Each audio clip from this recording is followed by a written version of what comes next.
अनामिका, हम देख रहे हैं चाहे वो एनआईए का दफ्तर हो या फिर आप जहां इस वक्त मौजूद है पालम एयरपोर्ट, एक सन्नाटा सा पसरा हुआ है।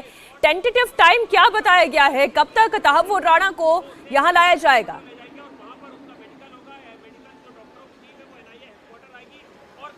बिल्कुल मीनाक्षी, कुछ ही घंटे बचे हैं जब वो special plane Palam technical airport पे लैंड करेगा, जिसमें तहव्वुर राणा को भारत लाया जा रहा है। अगर आप तस्वीरें देखें इस समय पालम टेक्निकल एयरपोर्ट की, तो लगातार दिल्ली पुलिस बाहर से इस एरिया की रेकी कर रही है। सीसीटीवी कैमरा से लगातार निगरानी रखी जा रही है और अंदर जो दिल्ली पुलिस के स्पेशल स्क्वाड कमांडोज हैं वो सुबह ही पहुंच चुके थे। अलग अलग एजेंसी इस एयरपोर्ट में अपनी सुरक्षा अभी दे रही है और लगभग 9 किलोमीटर का सफ़र तय करना है तहव्वुर राणा को पालम एयरपोर्ट से एनआईए के दफ्तर तक। ये 9 किलोमीटर का पूरा रास्ता मीनाक्षी सीसीटीवी कैमरास के माध्यम से मॉनिटर किया जाएगा।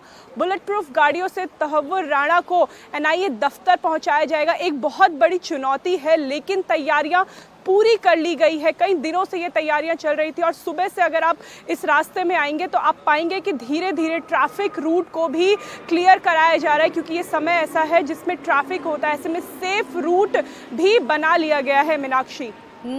आप बने रहे अनामिका हमारे साथ। एक बार जरा ताज होटल का रुख कर लेते हैं। वो तस्वीरें साकेत अभी तक कोई नहीं भूला है, जब वहां पर खून बहा था, जब वहां पर हमारे लोग शहीद हुए थे, जब वहां पर मासूमों की जान गई थी। आपकी बहुत से लोगों से बातचीत हुई होगी जब उन्हें ये खबर मिली कि तहव्वुर राणा उनका दोषी अब भारत आ रहा है, क्या रिएक्शन आ रहे थे?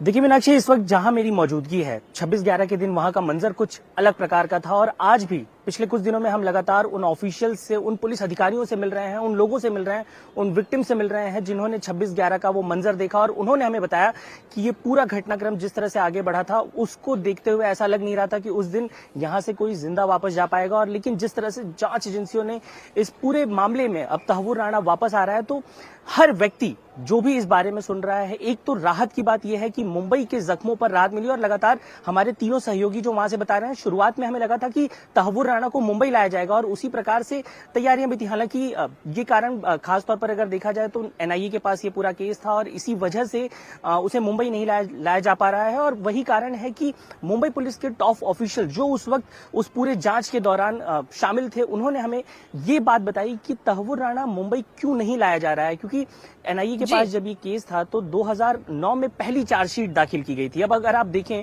तो पहली चार्जशीट में तहव्वुर राणा का नाम कहीं नहीं मिलेगा आपको, क्योंकि मुंबई पुलिस तब उस समय इन्वेस्टिगेट कर रही थी और डेविड हेडली तक ही हम पहुंच पाए थे। लेकिन जब डेविड हेडली का नाम सामने आया और उसने जब गवाही दी और उसके बयानों के आधार पर तहव्वुर राणा का नाम सामने आया, तो हमें ये पता चला कि 26/11 का ये पूरा जो प्रकरण है उसे तैयार करने के लिए पूरा आप ये कह सकते हैं साकेत, ये बिल्कुल सही बात है। वो दौर कुछ और था, वो सरकार कुछ और थी, वो चुनौतियां कुछ और थी, लेकिन आज ये दौर अलग है।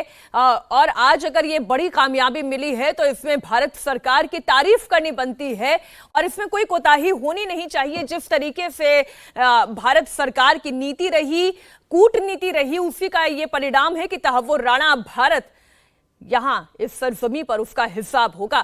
तहव्वुर राणा के भारत आने से आईएसआई और लश्कर तैयबा की पूरी साठगांठ का पर्दाफाश होगा।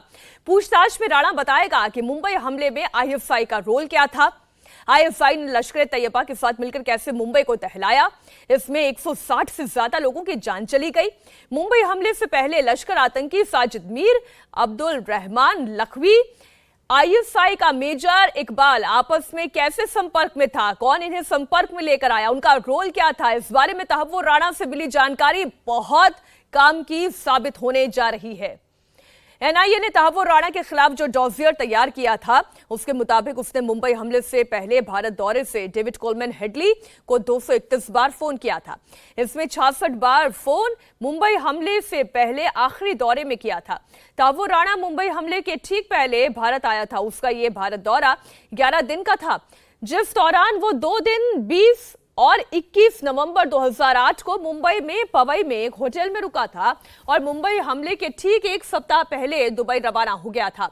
एनआईए के डॉसियर के मुताबिक तहव्वुर राणा ने भारत दौरे में उन ठिकानों की रेकी की थी जहां हमला होने था और उसने भारत में कुल 8 बार दौरा किया था। ये डॉजियर ही अपने आप में मनीष इतना पुख्ता है, इतना ताकतवर है, जो ये बताता है कि कहां कहां पर तहव्वुर राणा की इन्वॉल्वमेंट थी।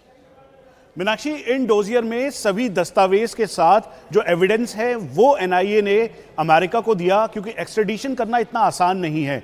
एक्सट्रेडिशन के तौर पर जो गवर्नमेंट है उसके साथ जो काउंसिल, कोर्ट और एक्यूज जो है यानी तहव्वुर राणा, इन सब की जितनी भी क्वेरीज थी और करीबन 4 साल तक ये आंख मिचोली तहव्वुर राणा खेलता रहा ताकि वो भारत ना आए।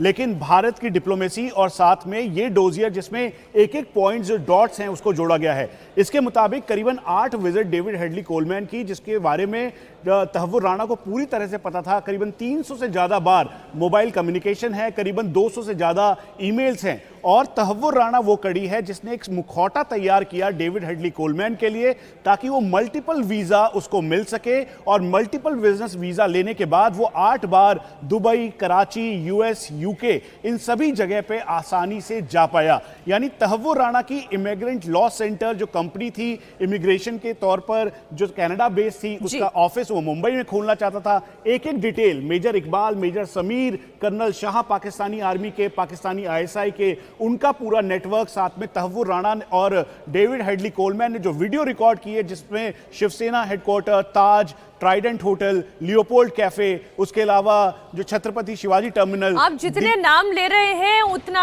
आक्रोश एक बार फिर बढ़ता चला जाता है कि आखिर इतने साल का इंतजार क्यों करना पड़ा। लेकिन ठीक है, देर आए दुरुस्त आए।